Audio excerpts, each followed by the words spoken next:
Afternoon, but is it really a good afternoon? You know, I'm looking. Brian Cohen is out today, and Kasim is filling in. And Kasim is a Seattle fan, so you've lost mic privileges for the day. No, not true, for Kasim. the day, Kasim. Kasim, other than the Super Bowl, is that the greatest Seahawks win in your lifetime?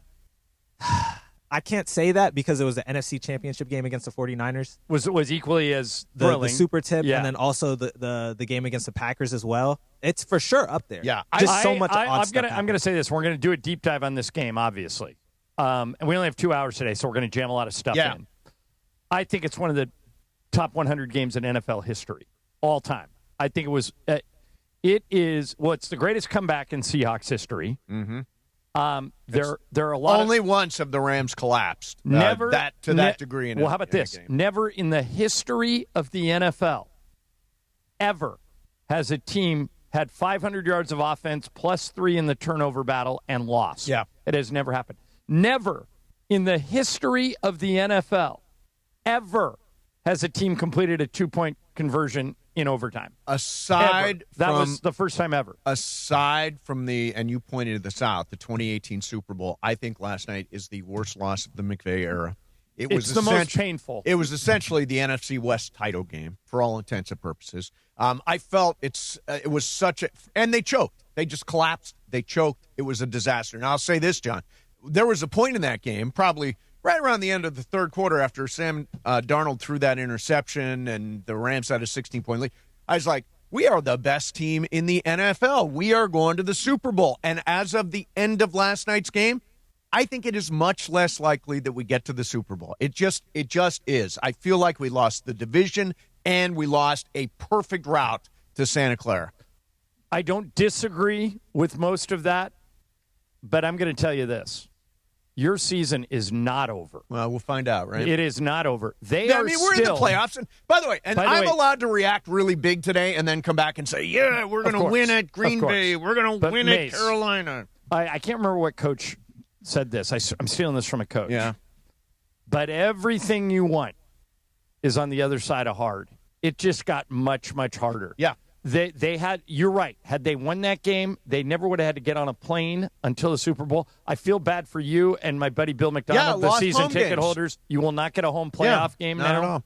Unless weird stuff happens like happened at San Francisco. But, I mean, we're essentially getting 3 road games now in the playoffs. Right. And by the way, it's not like you're going to tough places, San Francisco, Chicago, Green Bay, Seattle. Philly. You're going probably opening up in Philly. You're going to the very toughest places in the league to play. I think the odds in my head went from 75% going to the Super Bowl to 15% going to the Super Bowl. Okay, but let's flip that on its head, okay? Okay.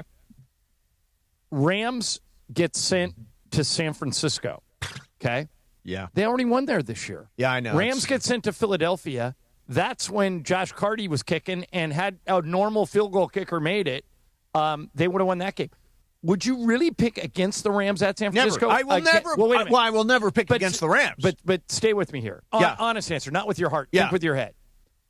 Rams at Niners in the playoffs, I'm taking the Rams. Rams at Eagles in the playoffs, I'm taking the Rams. Rams at Detroit is a hard one. I'm still taking the Rams. Yeah, Detroit may not even make it. Green Bay, Seattle, Green Philly, Bay, Green San Bay Francisco has suffered massive injuries. I know. I don't think the Rams' Super Bowl dream is over. It's less likely, to your point. I don't think the chances are 0. Right. They're not.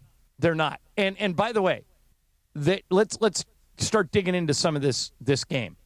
First of all, I'm going to repeat this over and over, and Kasim, you wearing your Seahawks jersey will remind me today. Kasim Diakate is filling in for Brian.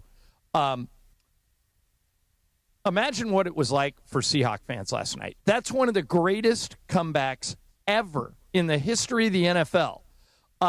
It is 3 2-point conversions. Yeah. I mean, come on. Imagine, John. Now, okay, so I'm taking nothing away from the Seahawks. I am. They were aggressive in the fourth quarter. We lost. They did not win. They did not win. Well, the Rams played not to lose rather than play to win. Conservative. They do. They got very conservative. In the first half, when it was 4th down, I think they went for it 3 or 4 times. Yeah, in the first including once in the fourth deep quarter, in their own territory. And I know time and score makes a difference. And maybe Sean did the right things by percentages, but they lost their aggressiveness. Yeah. 4 consecutive 3-and-outs. Yep. 4 punts. Get a load of this. The Rams did not punt not once in the first 3 quarters. Correct. They punted 4 times in the fourth. All right. And bad punts, by the way. Right. Well, because Ethan Evans had a bad night punting. Rashid Shaheed put the fear of God in him, returning that thing for a touchdown. Yeah. Now, let me get to that part of it. Jim Mora, not young Jim who just took the Colorado State job, but older Jim, his father, who coached the Saints and the Colts. I used to do a radio show with Jim and Billy Ray Smith for 3 years at Fox Sports Radio. And we worked together every Sunday. I learned more from Jim in those 3 years than I've learned from anybody ever associated with the NFL. And one thing he told me was his first job as a college coach was working for Dick Vermeil at UCLA, and he was the special teams coach. And what Vermeil told Jim, he still believes to this day. Vermeil told him, he said, Jim, we're probably never going to win a game on special teams, but we can lose them. We've lost a bunch on of them special teams. If you look at the Rams this year, this is their Achilles heel. Yeah. For example, the Seahawks kicker is automatic. Yep. The Cowboys kicker is automatic. The thicker kicker has been good. He missed. But that's the first kick he missed. But last night, with the season on the line, exactly, he missed it. Then the punt return. Disaster. Absolute worst possible time that could have happened. Flip the game. Got the crowd back in. And so I am taking. And can we just say, without question, after all of these special teams losses this year, Niner game, Eagles game, Seahawks game, 3 of them. Special teams coordinator Chase Blackburn should not be back with this team next year. Should not be Mace, back with this team. I think there's a chance he's not back with them next week. Well, we'll find out. I don't know. If he didn't do it after the Philly game, he's probably not going to do it now. But you've got to make a change at special teams coach. Well, and you've got to go get one of these automatic kickers. There's just too many of them in the league. This isn't bad. That's his first missed kick. It is his first missed kick. But, not bad isn't good enough. No, John, this is his first kick he's missed. I understand. But it was the only one that mattered. He's made other kicks before. He's made other kicks that matter. Yeah. He's made long kicks before. I don't think Nevis is the issue. Did you not think it was? I thought it was going through. Yeah, look at when it was in the air. It tailed to the right. And to 20, 30 mile an hour winds. So, we'll give the kicker a break. All right. So let me repeat it again before I go into this next thing.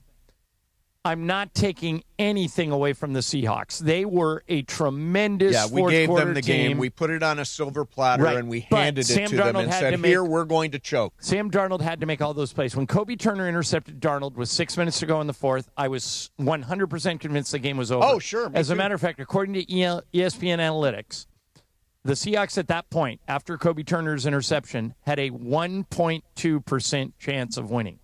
That's the Lakers were 98.8 to win that game. Rams, yeah. What Rams? Like I called it a Laker game last night. And we'll get to that. But so I give Seattle all the credit. They came back. They maybe one of the best 3 wins. Here you go. Take this game. In Take the history. NFC West. Here you go, guys. That's not where I'm going. Are you going to go to the officials? Because they friggin' rigged the game. That was I want to talk about trash officiating. Everybody knows how I feel about replay. I want to get rid of it and eliminate it completely in every sport.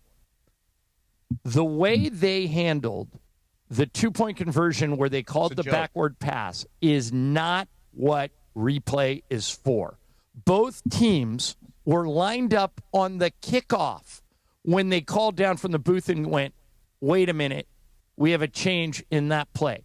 They determined that Matthew Stafford made a backwards pass. Sam Darnold, thank you. Made a backwards pass. It hit Jared Verse in the head. Yep. And the ball hits the ground. And here's the whole key to my point. The whistle blew. The whistle blew! Okay. The whistle blew. Zach Charbonnet walked over to the ball, which was sitting in the end zone, and just picked it up like a little kid picking up the ball at the end of a pickup game. Oh, 2-point conversion. As everyone does after every end of a play. Right. Curl almost intercepted it. Yeah. But in my opinion, once the whistle blows, play is over. You cannot count anything that happens after that. I think the refs mishandled that call, and I don't care. I know the guy on TV, the ref analyst, said this is the right call. and he explained why. To me, it's all negated by the fact that Zach Charbonnet picked up the ball after the whistle. Can't happen. It is, and by the way, they also called back that Terrence Ferguson touchdown on a play where they claimed Justin Dedich was a legal man downfield, and it was not the right call. And the rules analyst on Prime said that's not the right call. But you can't challenge it. You can't challenge it. But in this case, and by the way, I heard somebody say, "Oh, it's an inadvertent whistle." There's no such thing as an inadvertent. Once the whistle blows, defensive players don't go after the ball. This thing was cooked. What are you taught from the time you start playing Pop Warner football or Boys Club basketball? Play through. No. When the whistle blows, stop. Yes. When the whistle blows, stop. If you're about to sack the quarterback, if you're about to dunk on somebody, when the whistle blows, stop. And they are claiming, by the way, I heard somebody say, well, it's an inadvertent whistle. What the hell? It's a whistle. A whistle is a whistle. Right. I don't care if it was advertent or inadvertent or anyvertent. We've seen it happen in other games in the past, even this season, where there's been either an early whistle or an inadvertent whistle in both college football and the NFL, and the game that play is over. Now, the Rams didn't benefit from that one time this season. Having said that, it's not why the Rams lost the game. It's a huge part of it. The Rams had plenty of chances to win the game after that. Now, let me ask you guys a couple questions. We knew going into this game that for the Rams, a tie was as good as a win. Yeah. The Rams would have had it. Should Sean have considered going for two on the Puka overtime touchdown? Or is that might be overcoaching? In the moment. I think he made the right decision. In the moment, I think you kick it. In the moment, now, it's easy to go back now and say, do you know that Seattle won the toss and elected to defer? Yeah. Yes. So they give them credit. Once they won the toss, they knew, okay, we want the ball second. Oh, well, everybody does. Everybody wants the ball second in overtime. I would have trusted our defense to shut down Sam Darnold. Right. Which is why it's okay to kick it instead of go for two. Oh, yeah, I see what you're saying. Yeah, I mean, at that point, you're guarding against a touchdown and not necessarily assuming a 2-point conversion. I'm not going to blame McVay for not going for two there. That's one. The other thing is the 4 3-and-outs in the fourth quarter. Did you guys feel at any point they should have gone for it on fourth down like they did in the first half? Trying to think. I mean, hindsight is 20/20. Hindsight is 20/20. But what does McVay always say? What you want more than anything else is the ball. But he always gets conservative. He's clicking. He wants the clock to run. Now, he did throw there. It wasn't just run. He did try throwing, but that is typical McVay. We've got a 16-point lead. Let's not push too hard. Let's protect the lead and not be aggressive. And do you agree with that, by the way? They were not good situations to go for it. Okay. I'm okay with them punting it. Okay. So if you gave McVay a do-over, what do you think you would use it on? Oh, a do-over? On any one play. Oh, the obvious one would be the 2-point conversion wasn't his fault. The refs screwed him. I mean, I can't really blame him for much. They did get conservative there, Em. Blame who? I'm sorry, I missed it. McVay. I don't think McVay made an issue. Matthew Stafford and his receivers had some instances where they weren't on the same page. He missed somebody that ran the wrong route where they had to kick it. The Mevis kicked it and he missed it. Yep. They would have had a connection there. Probably would have scored a touchdown on that play. And that's because they didn't have Devontae Adams. They were playing with like Mumfield and Atwell and some other players that don't play as much. So there's no skeleton key of why they lost besides that 2-point conversion. Right. And the Rams played well. Those 3-and-outs. One at their own 15, one at their own 25, one at their own 33. Those aren't scenarios where you would consider going for it. And they were like kind of longer too. It wasn't like 3rd and 1 or 4th and 1, right? And again, going back to McVay, you said in the moment you would kick it. Yep. He had to know that there was no way they were playing for a tie, right? He had to. Oh yeah, they needed to win no matter what. If the Seahawks would have been a tie, the Seahawks still would have clinched a playoff, but they would have lost the NFC West. Right. Yeah, they would have wound up losing. And now there's a chance the Rams could be the 7th seed. Yeah, total possibility. Right now, I think they're the 5M, if I'm not mistaken. But that's before the 49ers play. But I will say, if you're a despondent Rams fan, I am. The Seahawks and the 49ers have a much more difficult end of their season than the Rams do. The Seahawks they have to play each other. The Panthers and the 49ers. The 49ers play the Colts, then the Bears, then the Seahawks. So if the Seahawks win that last game against the Niners, the Rams would finish ahead of the Niners, right? Because the Niners already have 4 losses. Yeah, they have 4 losses. So, yeah, we would finish in front of San Francisco. Assuming the Rams win their last 2 games. Although, why do I feel like San Francisco's going to effing get the 1? Well, if they do, Kyle Shanahan is going to challenge Ben Johnson for Coach of the Year because he's had massive injuries. They lost Fred Warner. They lost everybody. He has no receivers. They were without their quarterback for like 7 games. Quarterback for a long time. Mac Jones I think Ben Johnson's the Coach of the Year, but I think Kyle Shanahan and Mike should be Vrabel's there a too. Close second. I want to play with you guys. So every game, we get the broadcast gets an interview with Sean McVay as he walks off the field.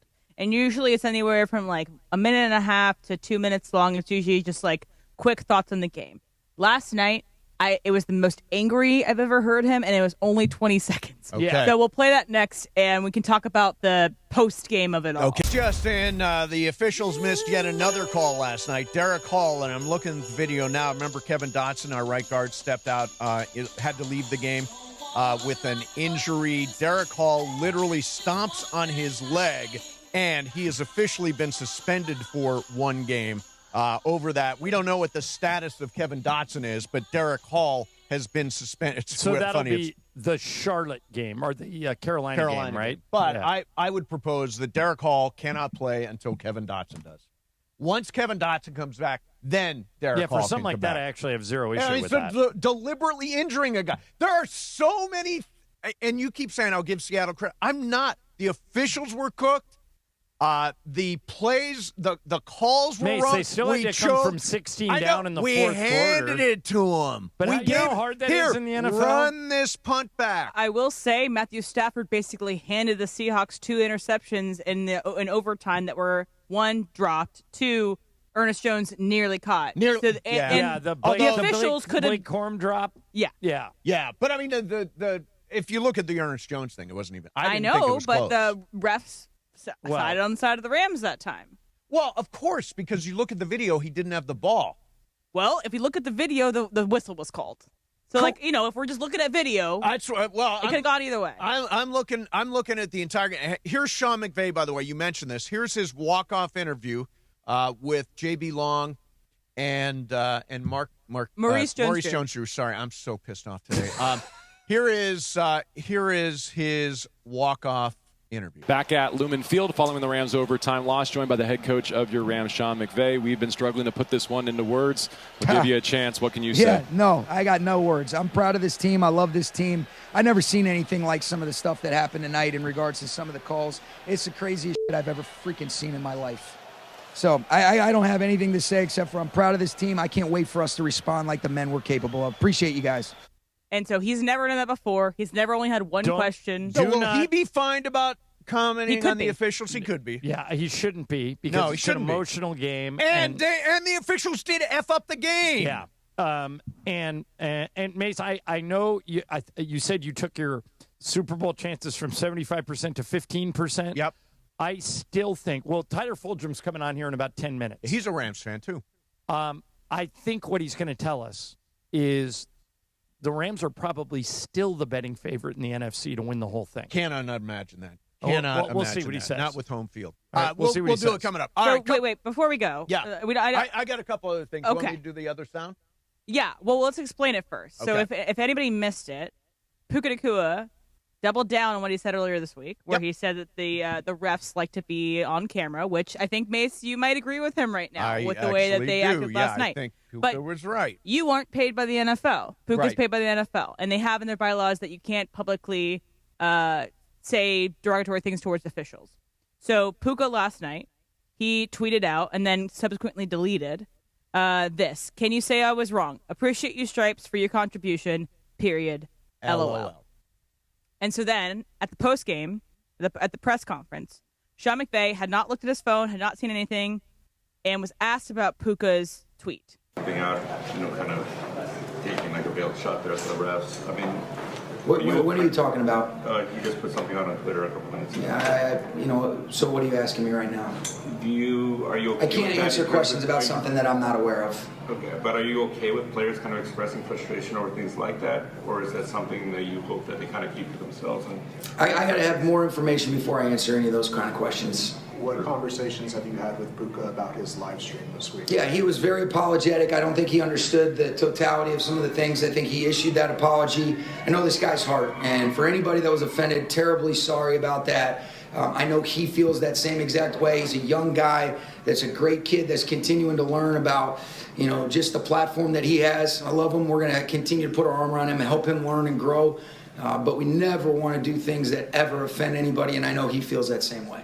Okay, so that is on last night's tweet. Now, Puka, after he took the tweet down, was asked about it. Here's what Puka said about the tweet he sent last night. To tweet about the officials again. Just a moment of frustration. After a tough, intense game like that, just thinking of the opportunities that I could have done better to take it out of their hands. Just a moment of frustration. What specifically was the tweet commenting about? Just the opportunities that we didn't take advantage of. Some of the moments that we put in the officials' hands. Just felt like we could have executed to not put ourselves in those situations, and I know that's something that we'll improve on. What moment felt like it was in the officials' hands? Just some of the 2-point extra plays and some of the opportunities where our defense had executed, make them snap it one more time. But yeah. All right, so have you seen the breaking news about this? No, I don't know. Is that true? I think we're talking about two different things. Okay, yeah, the good. NFL has just fined Puka $25,000 yeah. for comments made to the. No, the other thing I don't think is true. Yeah, I don't think that is but, true. But Puka's just been fined $25,000 for criticizing officials, which I think is, I think it's fine. It's a slap on the wrist. Yeah, Let's move officials. I mean, I've never understood why are they above criticism. I don't get that. If they wouldn't have screwed up last night in an obvious way, Puka probably would have been fined more. But exactly what Puka said last week came to fruition. The officials, and that story is not true. The one, but you should never put the game in the officials' hands. You should put the game away. There's 3 and outs are bad. The one 3 and outs are bad when they let them back into the game, and that wasn't all the officials' fault. The officials' fault was 2 points.